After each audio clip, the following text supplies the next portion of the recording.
Argentinian and a Brazilian are walking down the streets in Mexico. When they see a group of people playing football, their conversation shifts to the football trophies of their home country. A Mexican player overhears a conversation, comes up to them and asks, "Who do you think is the best football player in the world?" Keep this situation in mind. I'll get back to it later. My name is Karen. I'm Dutch. I'm married to a Mexican. We live in Panama and we're about to move to Brazil. I face cultural differences every single day. Panama is a melting pot of cultures where I feel at home, but I'm always a stranger. When people hear that I'm in Panama for 5 years, they say, "Ah, jij dus Panameña. You're Panameña now." However, no matter how well I speak Spanish, people always know that this blonde hair and blue-eyed girl is not from Panama. And when I complain about the cold air in the offices or the malls, people act surprised and say, "Aren't you from a cold country? How can this be cold for you?" Although these are just funny situations about culture, culture is serious business. And today I'd like to explain why I believe culture needs to be high on the organizational agenda. When we think about culture, we often refer to norms and values, to language, to behavior. We think about music and art. The phrase, "the way we do things around here," is often used to express culture. That phrase, however, is too simplistic, as it fails to acknowledge the complexity of culture. Referring to culture in terms of nationality, as is often done in practice, is also inadequate, as it ignores the significant aspects such as social variation, diversity, and power relations among people. A focus on national characteristics alone is insufficient to understand how people deal with cultural differences and similarities in the workplace. Culture entails much more than that. Besides the national element, culture has an individual element, referring to someone's education or environment. Culture has a functional element, referring to the professional group someone takes part of. And culture has an organizational element, related to the organization someone takes part of. Each organization has its own cultural profile, consisting of characteristics of the country of origin, the sector in which it operates, and the key functional groups that are taking part of this organization. Professor Edward Schein, a former professor of MIT, developed an organizational culture model that I like to use to explain the concept. In this model, he states that culture consists of 3 layers. The first layer is what we see when we enter an organization, what's visible. It's the processes, the structures, the artifacts, the atmosphere. Now, I could give you an example of a good operating organization, but I prefer to use an example of an organization that we see far more often. Picture yourself this organization that where you enter has gray wallpaper, it smells like dust, people are wearing gray suits, it's a slow-moving atmosphere. At the second level of culture, we could say backstage, we find ideologies, rationalizations, the values of an organization. Now, following our example, that could be something along the lines of, we don't need to change. And at the deepest level of organizational culture, we find the basic underlying assumptions, the core beliefs of the organization.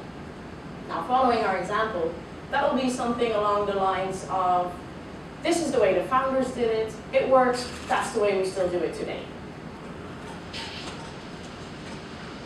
Now, believing that every organization has its own culture, I think that when organizations come together, when organizations merge, for example, or in a project organization, we need to focus on culture. Because this is the moment that cultures might clash or they can overlap. This is where we need to place culture high on the organizational agenda.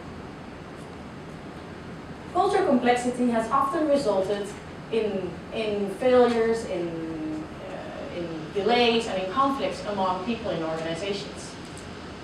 A prime example is found in the merger between Chrysler and BAE. In this merger of equals, it was known that the management styles of both companies might create a hurdle in collaboration. So it was decided to avoid a culture clash that both companies could maintain their own management style, although they were operating as one organization.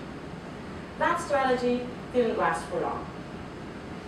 Daimler-Benz counts with a management style that is top-down centered, very focused on respect and authority, as you can see in the logo.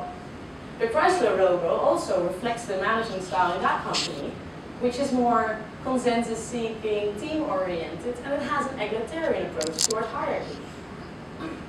Although it was decided that both groups could maintain their management styles, this created hindrances in collaboration. And that had a tremendous financial impact on the outcome of the collaboration. When Daimler bought Chrysler in 1989, it spent $38 billion. But when Chrysler was sold in 2007, it was bought for like $7.4 billion. That's a fifth of the original price. So this example shows that culture needs to be high on the agenda when we develop a collaborative relationship. Now, would you still wonder why you should bother about culture?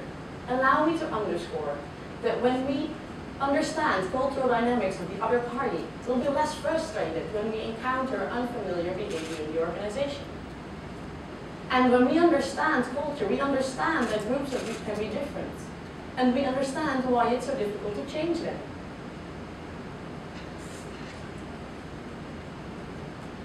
Affiliated with the Faculty of Social Sciences at VU University, I came to Panama in 2009 to study how people deal with the cultural differences and similarities in the workplace. I was allowed as an organizational anthropologist in the Panama Canal Expansion Program.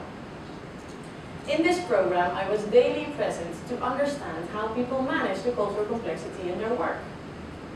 As an anthropologist, I could see, feel, and hear how people dealt with the cultural complexity.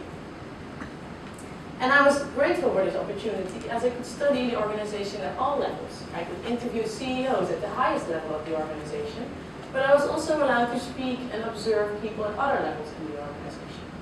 At some point, I was like a fly on the wall. People hardly noticed that I was there.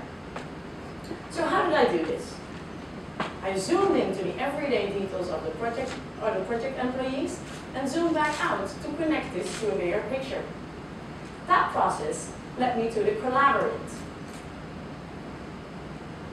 The collabyrinth is, the word collabyrinth comes from collaboration and labyrinth, and that explains the complicatedness of cross-cultural collaboration.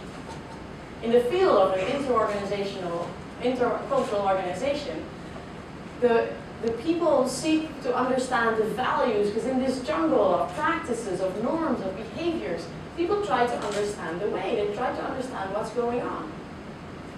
The collabyrinth shows various practices of collaboration that emerge when we bring organizational cultures to the table. Now, today I cannot explain all practices of collaboration, but there's two that I would like to highlight. The first one is one that has a negative effect on building a collaborative relationship. The second one has a positive effect and is what I call synergizing. Let's start with the first one, submarine.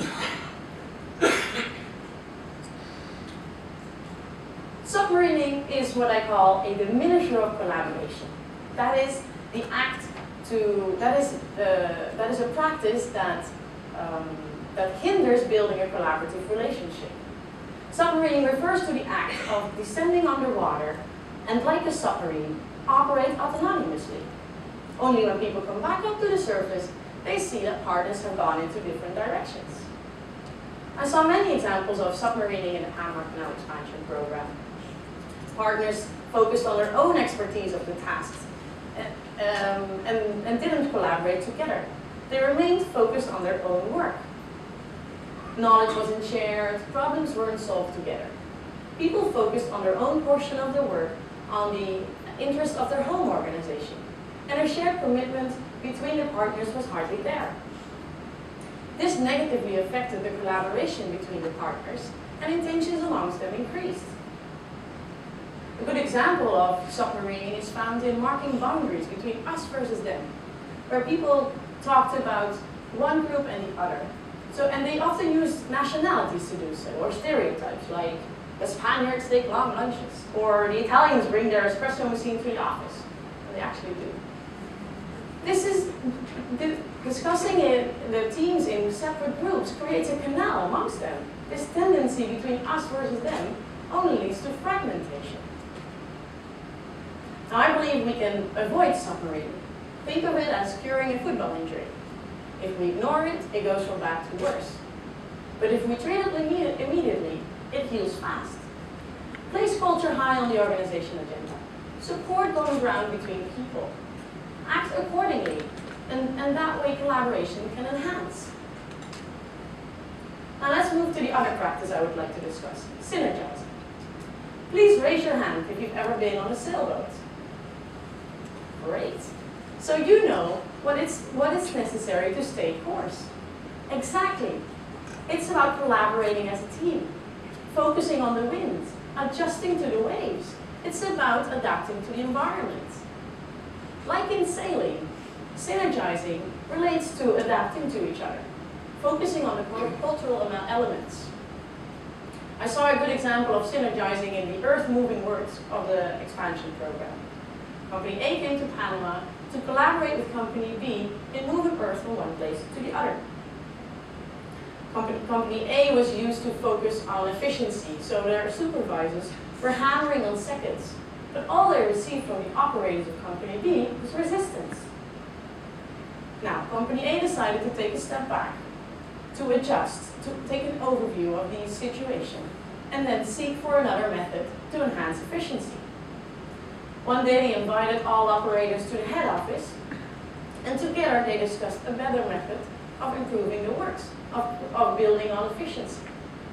The next day the operators told me they felt honored to come to the office. And Company A told me they saw a more proactive work attitude. All hands are on deck now. Aiming at a positive spiral in collaboration and synergizing, people can adapt to the environment, they can adjust, they want to learn from each other. Like in sailing, it's important to adapt, to focus, to identify and recognize the cultural elements, and work together for a positive ride. If we don't, the boat sinks. Explaining cultural dynamics at work, the collaborative illustrates both diminishes and amplifiers of collaboration. In the workplace, I think we can support people by understanding culture, by placing culture on the agenda, act accordingly, and reduce cultural clashes. Now let's go back to the question about the important football player in the world. Being in Mexico, the Argentinian and Brazilian could either submarine and say that Maradona and Pele are the best players in the world. Or they could synergize and agree that both players are really good, each in its own style at its own time. My husband would always say that Hugo Sanchez is the best football player in the world. Culture is everywhere. We find it in music, we find it in art, we find it in the way we do dishes, the way we drive, the way we deal with people, and football. We find it everywhere. If we want to build collaborative undertakings together, if we want to build colorful, beautiful projects together, we'll have to place culture high on the agenda. It needs serious attention. In the end, knowing we're culturally different makes us equal. Thank you very much.